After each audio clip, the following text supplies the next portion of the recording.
Hello everyone and welcome back to Creation Myths. Today I'm going to show you a brief interaction I had with Rebecca on her Examining Evolutions channel. So Rebecca's a young earth creationist. She hosts these shows, these Bring Me Evidence for Evolution shows, and I went on one. I'll link the entire show down below, but my little bit is short. It's only about 10 minutes long. So the whole show is linked below. My bit, teeny little part of it. And I went on to basically say, look, I don't have to convince you that evolution is real. You accept that evolution is real. You accept evolutionary processes like mutation and speciation and all that stuff. You just think that they stop at some scale or some point in the past. These things stop operating. Now, this interaction, as brief as it was really interesting and I think really informative, because what ended up happening was Rebecca, who I think was doing something that you see a lot of creationists do, which is either changing definitions of words or refusing to acknowledge definitions of words, right? We have to redefine things in order to deny that evolution takes place or that evolutionary processes can actually operate the way that they operate. And so, for example, one of the things that we ended up talking about in this interaction was beneficial mutations in Homo sapiens. And I brought up several examples. And the thing that I want people to get out of this little clip I'm going to show you is twofold. One is that when you get the creationist arguments, such as all mutations are harmful or there have been no beneficial mutations, I want to give you responses to that, like, no, here's a bunch of beneficial mutations. And in this conversation, I was able to be like, well, there's this, there's that, there's this other thing. Those are all beneficial mutations. But the other thing, and I think the more important thing I want everyone to see here, are the tactics that creationists will use in response to that. And I know I'm using Rebecca as an example of this, but what we see here is by no means exclusive to her. You see this all the time, and not just among people on YouTube. You see this among professional creationists, where, for example, there's an article that I have a video on from a bunch of years ago at this point, from Dr. Rob Carter from Creation Ministries International, and the title of the article was something to the effect of, "Is SARS coronavirus 2 evolving? No, but it is changing." And like, it's literally the definition of evolution. Right? Its genome is changing over the course of the pandemic. The virus is evolving. But if we acknowledge that these evolutionary processes are happening, then that opens the door to allowing for other things. So my point in kind of that little digression is that what I'm going to show you is not unique to Rebecca, right? It's not her thing that she's doing here. It is a thing that creationists do that this is an example of. And so that's the more important thing here, because it's really critical if you find yourself having these conversations, either privately or publicly, to be able to say, stop, I just want to point out what is going on, what dynamics are at play here, so that either the other person can kind of pause and kind of reflect on their own thought processes and see like why we're having this block about definitions, or why there's a double standard with different pieces of evidence or different examples of evolutionary change. And then if it's public, even more importantly, is the audience, right? You want the audience to see, oh, the creationist is doing X, Y, and Z, rather than directly engage with the evidence in a direct, honest, accurate way, right? They're changing the definition of the word evolution, for example, or they're refusing to acknowledge that a certain process, like mutation, has led to a certain outcome, when it clearly has, right? And if you can kind of say, okay, let's time out from the direct discussion, let's step back and comment in a more meta way in terms of how we're having the discussion, that's an important tool that I want everybody to have. And so I think this, again, very brief interaction that we had is a really good example, not necessarily of me doing that, because I was admittedly a little frustrated in this conversation, as you'll see. So I was interrupting Rebecca, and she got frustrated with me, I think fairly. That's totally fine.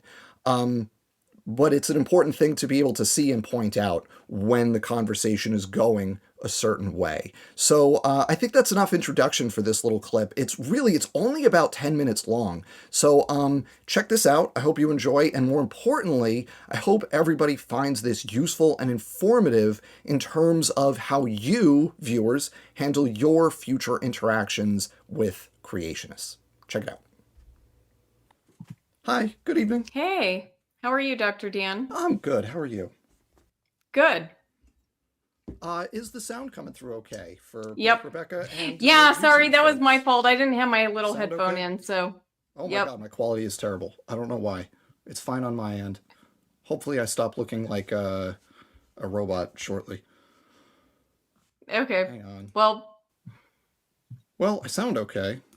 Anyway, oh well, whatever. Anyway, I just want to point. I know Nestle wants to talk about RNA stuff and or ribosomes, and he's more well versed in that stuff than I am. So I won't stay long. I just want to make sure that you know, and everyone else that's watching this knows that you like no one needs to come in here and like give you evidence for evolution. You already accept evolution or believe in evolution or whatever word you want to use, but you already do that. So, like, I don't really, I don't know where the disconnect is. I understand that, as you've said, I think the phrase you've used is you believe the story based on faith, whatever, however you describe it, and all good, but you already accept evolution, so I don't know what more evidence you need for a belief that you already have. well, if we're talking about if the definition of evolution is changes in organisms or changes in allele frequencies in populations over time, I accept both Yes. of those Right. definitions. What I don't accept is the definition of evolution that I'm going with, which Which is is not the that definition, to be clear. well, there we don't have another word. You suggested I use universal common Yeah, ancestry, sure. but And you could that say, is I not accept a evolution, process. That's not but a I don't accept process. this. Well, But that's not a process, right? So okay, I'm but what you I'm rejecting is the process by which we diversified from a common ancestor. So do you accept speciation though? Yes. Okay, that's diversifying from a common ancestor. So again, Right. you accept the evolution, you just want to put a limit on it somewhere. But you accept Yes. evolution, to be clear. Yeah. Well, I accept some definitions of evolution. Well, no, no, no, no. You don't accept some definitions. You accept the definition of evolution. You just want it to stop operating at some scale. But, like, to be clear, there is a definition of evolution that you accept is an actual process that occurs, and the outcomes that we observe from that process occur. You just say it stops at some point. But you Well, to accept me, this evolution. is playing a word game, No, right? I agree, but it is creationists who play the word game by redefining evolution. Well, see, and I would say you're playing a word game by trying to get me to accept a much broader No, concept I'm not. because I'm I've saying accepted a very narrow concept. that's not a word game. That's observing evidence and drawing conclusions from it. But no, I don't like word games in this. The definition of evolution is, as you said, changes in allele frequencies over time, changes in the inherited traits of populations over generations. If you want to be a little broader, you might define it as diversification from a common ancestor. Those are all perfectly valid definitions of evolution, and we both accept that those things are things that occur. We both accept evolution I according accept the to the first two definition. ones that you mentioned. You But if that you you would said like you me accept to have a speciation. word, if you would like me to have a word to use, you can make up a word and I'll use it when you're here. Okay, Mm. give me a word that But they're describes the already words. process of things diversifying from a common ancestor, and I will use Speciation. that to. That's the word for that is speciation. Like No, that's the that's word. not That's the that's definition. That's not what I'm literally looking the for. definition of speciation. Well, look, that is not speciation is not diversifying from a From a common single ancestor. common Yes, that ancestor. is, you have a common ancestor and then things diversify. That is speciation. That is the process. Like, that's literally the definition of speciation. Okay, well, I'm here not to argue about definitions. Okay, I've I'm trying already to give given you you my evidence for definition. If evolution. you reject the definition, then I'm asking you to give me a different word. Do you have evidence to present for Yeah, evolution? the fact that we can directly observe all these things I'm talking about. That's evidence. Okay, what are you observing, right? What are you observing that Speciation. mutations have the power to do? And I'm Speciation, for example. That's evolution. okay. Well, and like I said, I accept speciation, so I'm Great. not arguing with that. Great. You accept evolution. You say if you go too far, it stops. You don't accept it at all scales, but you accept evolution, to be clear. Speciation is evolution. Like,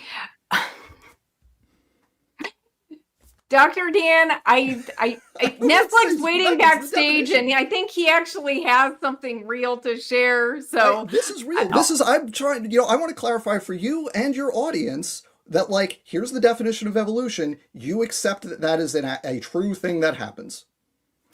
yes, I accept Great. that speciation happens, and so that's it. And Thank you for and clarifying there's a what I limit. believe And about you were saying evolution there's a and limit, what right? I don't believe evolution And you about were saying evolution. there's a limit I to it. You don't say this believe. process occurs, but there's a limit. Yes? Yes, I don't Okay, great. believe that mutations have the power to bring about the diversity of life. Okay. Mutations degrade in general. They That's might, That's not true. serendipitously bring about something that could benefit in one way or another, such as sickle cell anemia, which keeps you from Nope, dying that's a from bad malaria. example, and you know that's a Okay, Rebecca. You're but better yeah, than that give me argument. a That's a good. bad. No, you're Give better me a than that good one. argument, and you know it. Come on, come on. Have I some actually self-respect. You're better than that argument. give me one. There's literally a sickle cell resistance allele that doesn't have a disease associated with it. Like, that's a better one. There you go. There's the overexpression of the genes, the upregulation of the genes that allows Tibetan populations to be more functional at higher altitudes. There's lactase persistence that allows us to consume dairy products. Like, those are way better examples than sickle cell. Yeah, sickle cell comes with disease resistance, but obviously if you're homozygous recessive, you have sickle cell disease. All these other things, there's no downside. Like, And are you saying those came about by like mutations that happened yes. by chance, or Yeah. by the gene regulatory network selecting which So things first, are those two things okay? are not mutually exclusive, right? The way you change a gene regulatory network is through mutation. So those two things are not mutually exclusive. But we've documented the mutations for those things. Yes, like we know Right, what the but difference in the sequences are. Yes, but the difference is that when something is done by that's the gene evolution. regulatory network, right? That See, is like almost that's like an intentional no, it's improvement. not. It's just a mutation. And Rather, we can buy it. I'll give you an example of this with lactase persistence. The two main alleles for lactase persistence are to a region called an enhancer. An enhancer binds to transcription factors, and when the right transcription factors bind, it increases the expression of the gene that it regulates. And we can document the two mutations to an enhancer that are just upstream of the lactase gene. And when you have one of those two mutations, it greatly increases the biochemical affinity for the transcription factor, and it upregulates the expression. I can give you chapter and verse on like exactly biochemically how it works. There's no intentionality. It's literally just a mutation that affects the biochemical efficiency. And that is evolution. That is a change in the genetic composition of a population that has increased in frequency over generations. Like, we agree on that. That's just a thing we should be able to agree on. well, I haven't looked deeply into that and I exactly have. I just what is explained it to you. happening. You're welcome. Okay, yeah, I know, but in if you're correct, then I'm that's correct. great. But No, I'm correct. There's no if. Like, I just explained it to you. There's no if. I'm correct. well, I just explained it to I you. like to check my sources and understand what's going on. Okay, so I will have to check that for myself.